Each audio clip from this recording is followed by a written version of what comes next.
Մակրոնը վերահաստատել է Ֆրանսիայի հաստատակամ աջակցությունը Հայաստան-Ադրբեջան խաղաղ գործընթացին, ինչը ի վերջո Աբրահամյան համաձայնագիրը կշահի թե կկորցնի Հայաստանը դրա մասնակիցը դառնալիս։ Մղչյանի դպրոցի սարսափելի դեպքի մասին տեղյակ լուր մնացողները կհեռացվեն աշխատանքից, հավաստիացումները ԿԳՄՍ նախարարինն է։ Ոգելից խմիչքների արտահանումը վտանգված է, ինչ է տեղի ունենում Վրաստանում եւ ինչու։ Բժշկական կենտրոնների տնօրենների համար բժշկական կրթությունը կարող է նաև պարտադիր չլինել։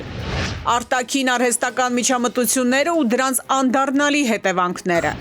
Գարեգին երկրորդը մեկնել է Մինսկ, Բելարուսի հայկական առաջին եկեղեցին կոչվի նրա հանդիսապետությամբ։ Հիվանդներին բժշկող Սուրբ Մատրոնա Մոսկվացու մասունքը Վանաձորի ուղղափառ եկեղեցում է։ Եվ Սահարա անապատից փոշու զգալի քանակություն է շտապում Հայաստան։ Բարի երեկո, ուղիղ եթերում աշխատանքն է շարունակում, ժամը լրատվականի գլխավոր թողարկումը։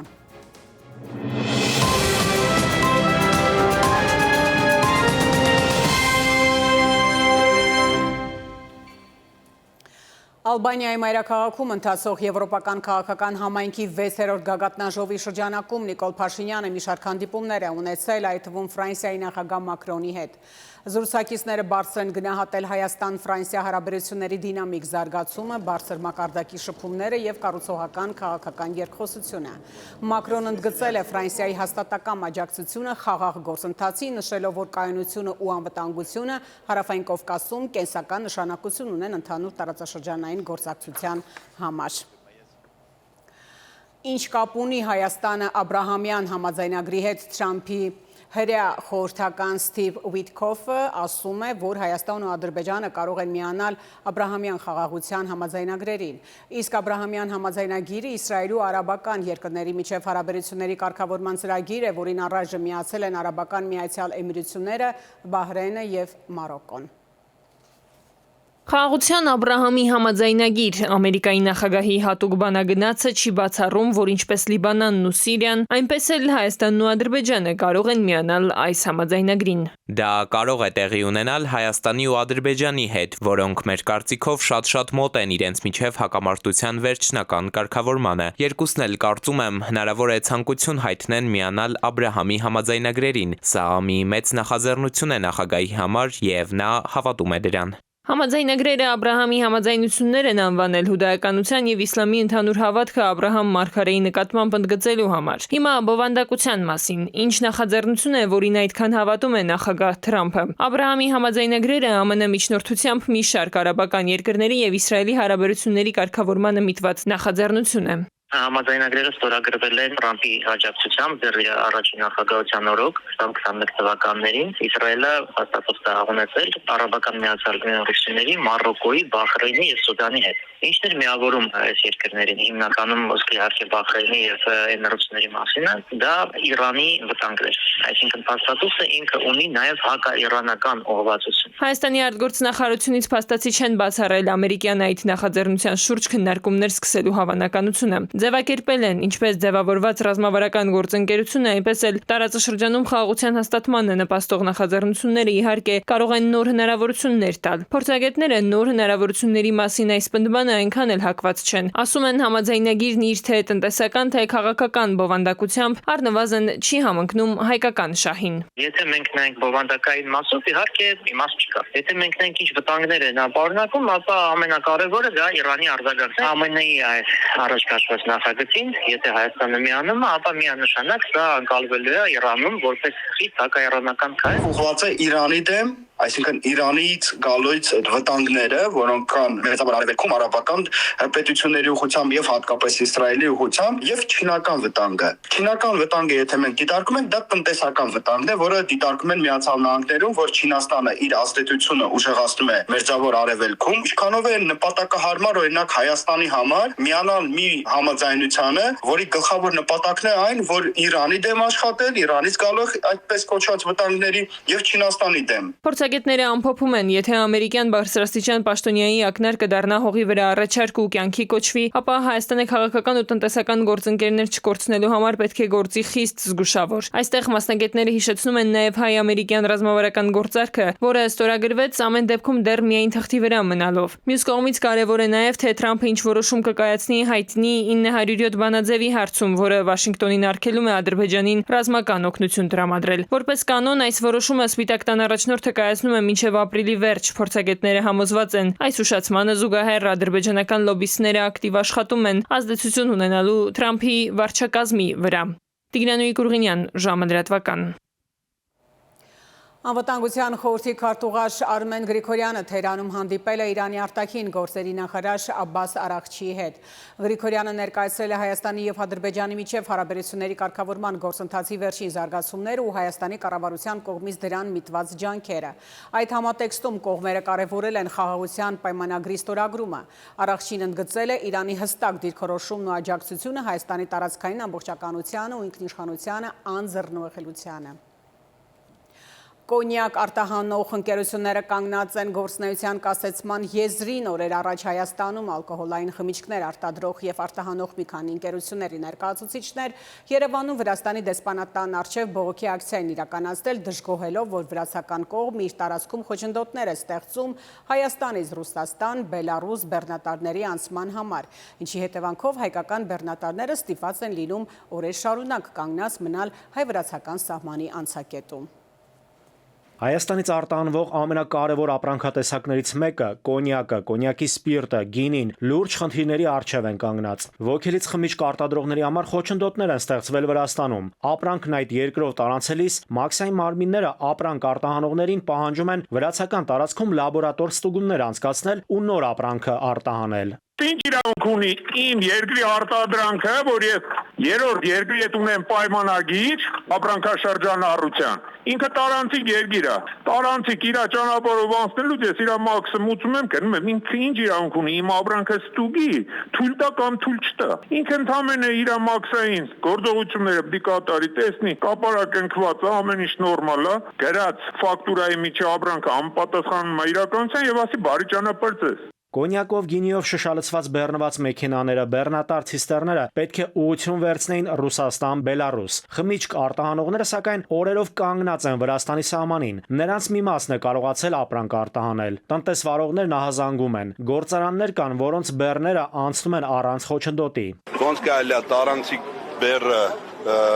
մաքսային պլոմբաները փոկել, ինչ որ նմուշարում անել եւ պահել ամսից ավել կամ մի ամիս։ Ամեն օրը որոշիչ, ամեն օր մարդիկ գնում են ֆուրի աշխատ վարորդները տեղափոխում են, գնում են, գալիս են կամպանիաներ են, այդ բեռնափոխադրողներ են։ Կոնյակ, գինի ու սպիրտ արտադրողները բարձրաձայնում են, որ խնդիրն ի հայտ է եկել դեռ ապրիլի 18-ին։ Այդ ժամանակ առաջին բեռնատարը Բագրատաշենից ուղղորդվեց դեպի Գեյզի անցակետ։ Այնտեղ վրացական կողմը վերցրել է կոնյակի նմուշներ, նշելով, որ իրականացնելու են լաբորատոր ստուգումներ։ Հայ արտահանողները զարմացած են Վրաստանը որպես տարանցիկ երկիր, ինչ իրավական հիմքով է նման փորձաքննություններ իրականացնում։ Վրացին գիտեք, ասում է, եթե գալի իմ տամոժնիայով անցնում ես, 4 մեքենա դու ես տանում, երկու հատ էլ իմից պիտի տանես, չէ, թույլ չեմ տա։ Այս տարի մեծ պրիձել ձևով ասում ախպերես, պիտի տանես 50 կամ 60 ընձնից 40 քեզնից։ Խնդիրը դրանում է կայանում, բոլորը տեղյակ են։ Երկրի տնտեսական ոլորտի զարգացման պատասխանատուի համար դեռ հասկանալի չեն պատճառները, թե ինչու են ոգելից խմիչք արտահանող տնտեսվարողները վրացական կողմում խնդիրներ ունենում։ Պապոյանը հայտնեց, թե իրենք փորձում են բոլոր մակարդակներում խնդրին լուծում գտնել։ Էկոնոմիկայի նախարարը առաջիկա օրերին կայցելի Վրաստան խնդիրը տեղում լուծելու ու հասկանալու համար։ Նաիրի Մուրադյան, ժամը լրատվական։ Արմենիայում լրատվական երեկոն շարունակվում է եւ կհանդիպենք քիչ անց։ Մղչյանի դպրոցի սարսափելի դեպքի մասին տեղյակ լուր մնացողները կհեռացվեն աշխատանքից, հավաստիացումները ԿԳՄՍ նախարարինն է։ Ոգելից խմիչքների արտահանումը վտանգված է, ինչ է տեղի ունենում Վրաստանում եւ ինչու։ Բժշկական կենտրոնների տնօրենների համար բժշկական կրթությունը կարող է նաև պարտադիր չլինել։ Արտաքին արհեստական միջամտությունները ու դրանց անդառնալի հետևանքները։ Գարեգին երկրորդը մեկնել է Մինսկ, Բելարուսի հայկական առաջին եկեղեցին կոչվի նրա հանդիսապետությամբ։ Հիվանդներին բժշկող Սուրբ Մատրոնա Մոսկվացու մասունքը Վանաձորի ուղղափառ եկեղեցում է։ Եվ Սահարա անապատից փոշու զգալի քանակություն է շտապում Հայաստան։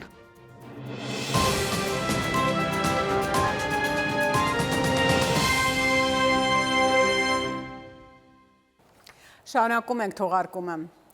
Ուկրաինայի չեզոք կարգավիճակ օտարերկրյա զինված ուժերի կամ զանգվածային ոչնչացման զենքի բացառում փոխհատուցման պահանջից հրաժարում։ Այս պայմաններն է Կիևի պատվիրակության առաջ դրել ռուսական կողմը։ Պատերազմի դադարեցման համար Մոսկվան պահանջում է նաև, որ հակամարտության ընթացքում Ռուսաստանի վերահսկողությանն անցած 4 շրջանները, ինչպես նաև Ղրիմը ճանաչվեն ռուսական տարածքներ միջազգային մակարդակով, բայց սա ամենը չէ։ Խաղաղության հաստատման համար Կրեմլը Ուկրաինայից պահանջում է նաև դուրս բերել զորքերը Դոնեցկի, Լուգանսկի, Խարկովի և Զապորոժիեի շրջաններից, ինչպես նաև այդ տարածքները հանձնել Ռուսաստանին։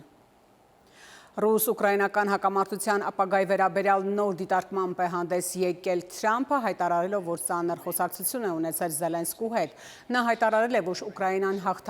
հաղթաթուղթ չունի ու դա է ճշմարտությունը։ ԱՄՆ նախագահը նաև նշել է, որ Վլադիմիր Պուտինը ևս հոգնել է պատերազմից, թե փորձում է հակառակը ցույց տալ։ Իրանը միջուկային գործարքի վերաբերյալ ոչ ուղղակիորեն, ոչ միջնորդների միջոցով ԱՄՆ-ից գրավոր առաջարկ չի ստացել, հայտարարել է Իրանի արտգործնախարար Արաղչին։ Հիշեք, իմ խոսքերը չկա սցենար, որով Իրանը կհրաժարվի ուրանը հարստացնելու խաղաղ նպատակներով ձեռք բերած իրավունքից, որից օգտվում են միջուկային զենքի չտարածման պայմանագրի մյուս անդամները, գրել է Արաղչին իր սոցցանցում։ Ավելի վաղ Թրամփը հայտարարել էր, որ ԱՄՆ-ն նոր միջուկային համաձայնագրի առաջարկ է ներկայացրել Իրանին։ ԱՄՆ Լուիզիանա նահանգի Նոր Օրլեան քաղաքում տարբեր հանցագործությունների մեջ մեղադրվող 11 տղամարդ է փախել կալանավայրից, փախուստի դիմացներից բոլորն էլ չափահաս տղամարդիկ են։ Իրավապահ մարմինների աշխատակիցները հաղորդել են, որ բանտարկյալները կարող են զինված լինել, ինչը նրանց ավելի վտանգավոր է դարձնում։ Ներկա պահին նրանք որոնվում են։ Դոնալդ Թրամփի վարչակազմը աշխատանքից ազատել է Ամերիկայի ձայնի շուրջ 600 աշխատակցի, օրեր առաջ վաճառքի է հանվել Վաշինգտոնում գտնվող Ամերիկայի ձայնի շենքը։ Դաշնային բյուջեից ֆինանսավորվող լրատվամիջոցը մինչև վերջերս լրատվություն էր մատուցում մամուլի սահմանափակ ազատություններ ունեցող երկրներում։ Հնդկաստանի մի շարք առաջատար համալսարաններ հայտարարել են թուրքական կրթական հաստատությունների հետ ակադեմիական կապերի դադարեցման մասին։ Հնդկական բուհերը նման որոշում են կայացրել Թուրքիայի և Ադրբեջանի կողմից Պակիստանին ուղղված բացահայտ աջակցության ցուցաբերումից հետո։ Համալսարանները նշում են, որ նման մոտեցումը հակասում է Հնդկաստանի ազգային շահերին։ Նրանք, ովքեր տեղյակ են եղել Մխչյանի դպրոցի սարսափելի դեպքի մասին, բայց իմանալով հանդերձ լռել են, կհեռացվեն աշխատանքից։ Հավաստիացում է ԿԳՄՍ նախարարինն է։ Բարձր դասարանի աշակերտներից մի քանիսը 4-րդ դասարանցիներին ստիպողաբար փոշենման զանգված են առաջարկել, որ կախվածություն առաջացնեն, այնուհետև գումար շորթեն։ Քրեական վարույթ է նախաձեռնվել, մեղադրյալները 4-ն են, որոնցից 3-ը անչափահաս։ Մերձավանի դպրոցում տեղի ունեցած միջադեպը շարունակում է կրքեր բորբոքել ու մնալ հանրության ուշադրության կենտրոնում։ Մարդկանց հատկապես զայրացրել է դպրոցի ուսուցչուհու նկատմամբ երեխաների անհարգալից վերաբերմունքն ու պահվածքը։ Սա է նաև պատճառը, որ միջադեպին ներկա դեռահասները սկսեցին թիրախավորվել տարբեր սոցհարթակներով։ Անտեսելով երեխաների տարիքային առանձնահատկություններն ու իրավունքի ոտնահարման սկզբունքները, ատելության խոսքի մի մեծ ալիք ուղղվեց դեպի դպրոցականները։ Երեխաները սկսել են թիրախավորվել, տարբեր բառեր օգտագործելու, տարբեր վարքագիծ դրսևորելու եւ փոխանակ պատճառները եւ հետևանքները կարողանանք քննարկենք, մենք սկսեցինք շեղվել ամբողջությամբ երեխաների ուղղությամբ։ Որոշ երեխաների մոտ կարող են առաջանալ թերարժեքության բարդություններ, երեխաների մոտ կարող է առաջանալ նաեւ մեծերին չհարգելու եւ նաեւ մեծերի հետ հակադրվելու կայուն պրակտիկան։ Հոգեբանը նկատում է դեռահասության տարիքի երեխաներին բնորոշ են հուզական բռնկումները, պորտկումներն ու հրահրված կոնֆլիկտայնությունը, բայց սա ամենևին էլ չի նշանակում, որ նրանց մասնակցությամբ տեսանյութերը պետք է թիրախավորվեն, դառնան ծաղրի առարկա կամ կոշտ քննադատության ենթարկվեն, հատկապես այն դեպքում, երբ նրանց ակնհայտորեն ներքաշել էին այդ գործընթացում։ Եթե այստեղ երեխան սադրանքի ազդեցության տակ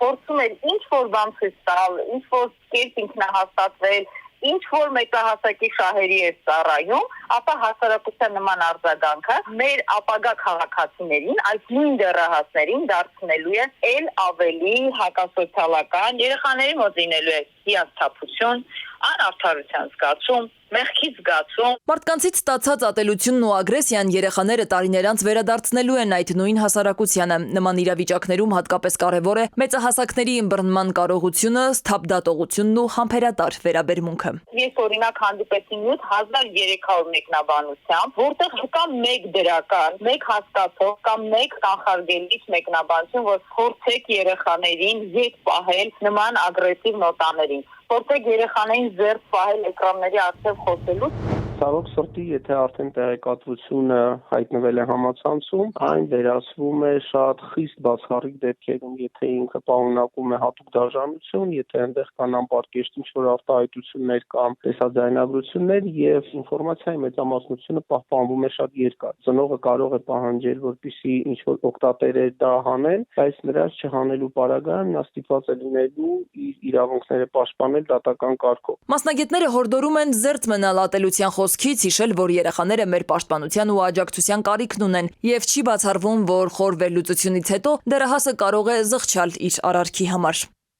Սվետլանա Ավդիշյան, ժամը լրատվական։ Բժշկական կենտրոնների տնօրենների համար բժշկական կրթության պարտադիր լինելու պահանջը կվերանայվի առաջիկայում համակարգային փոփոխություն է կատարվելու բժշկական կենտրոնների ընդհանուր կառավարման մեջ։ Բուժ հիմնարկ ղեկավարելու համար բժշկական կրթությունը պետք է պարտադիր լինի, հարցը առողջապահության նախարարությունն է վիճարկում, առաջարկում են պարտադրանքից հրաժարվել։ Մեր խորին համոզմամբ եւ նաեւ միջազգային փորձն ու այլ երկրների արդեն հաջողության պատմությունները ցույց են տալի, որ բժշկական կենտրոնների կառավարման ֆինանսական հատվածը, օպերացիոն հատվածը, ոչ վիրահատական, այլ պրոցեսների կառավարման հատվածը եւ զուտ մասնագիտական բուժական հատվածը պետք է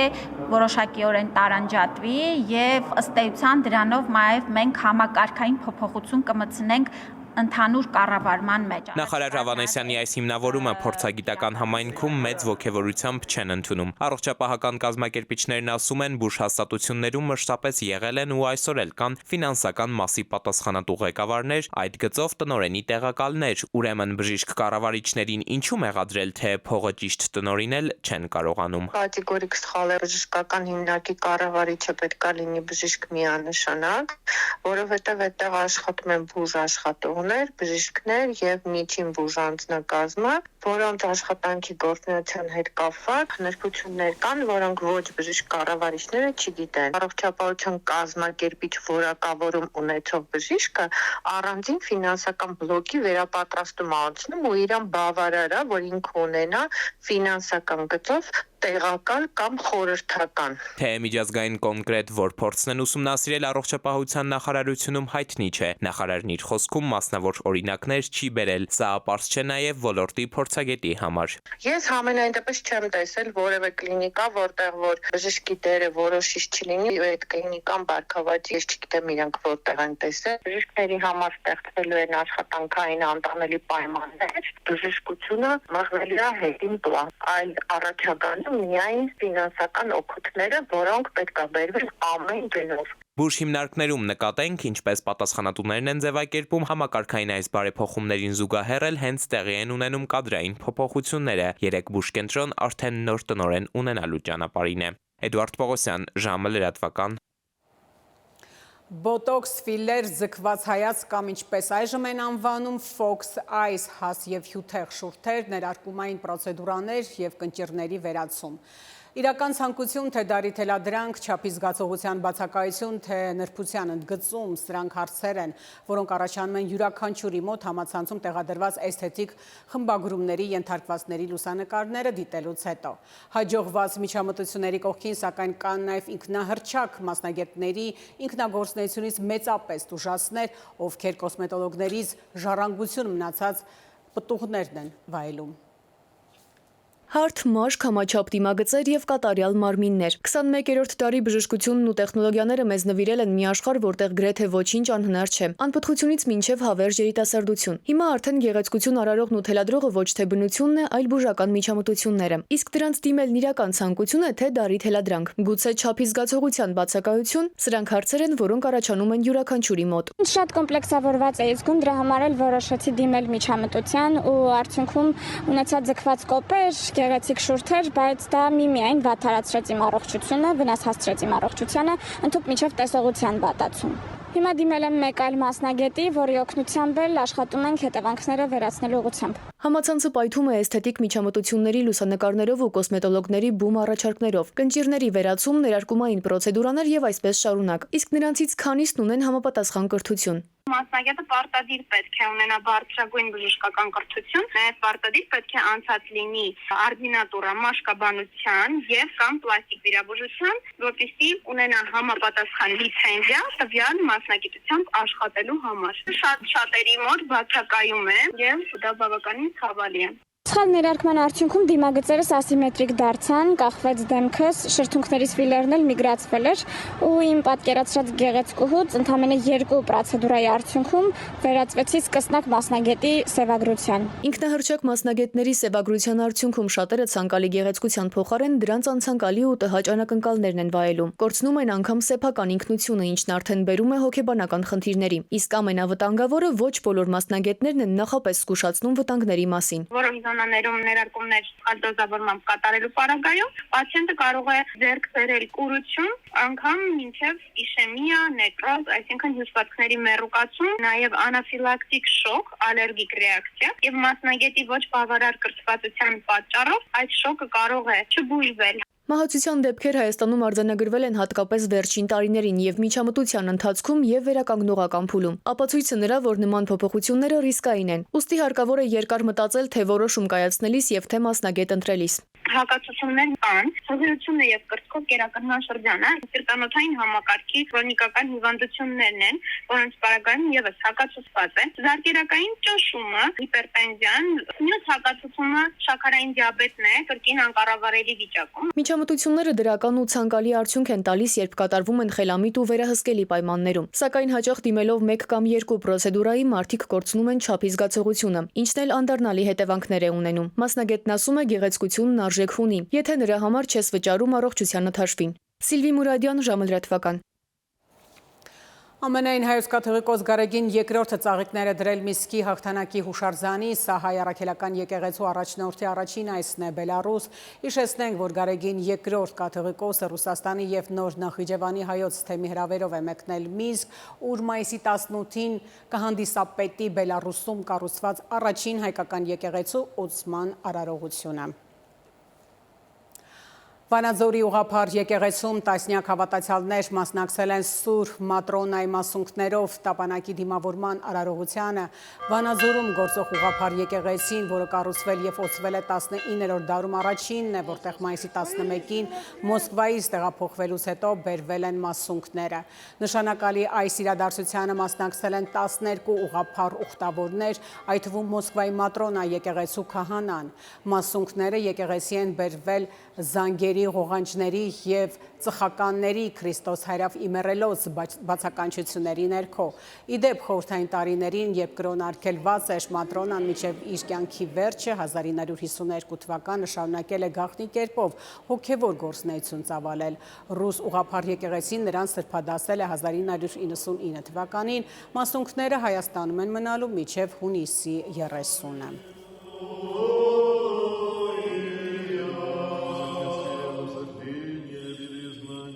Христос воскресе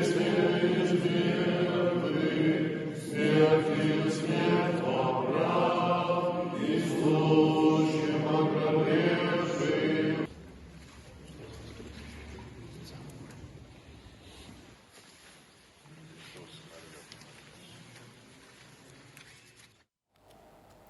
Սահարա անապատից փոշու զգալի քանակության ներթափանցման հնարավորություն կա, ցածր ճնշման համակարգի պատճառով ավազաքամիները տեղափոխվելու են արևելյան միջերկրական ծով, մասնավորապես Հունաստան եւ Թուրքիա, այնտեղից էլ ենթադրաբար Հայաստան։ Տեսանյութում ներկայացվում է փոշու շարժի կանխատեսումն առաջիկա 2 օրերի համար։ Լրահոսը Արմենիայի եթերում սպառված է, շնորհակալություն ուշադրության համար, ցտեսություն։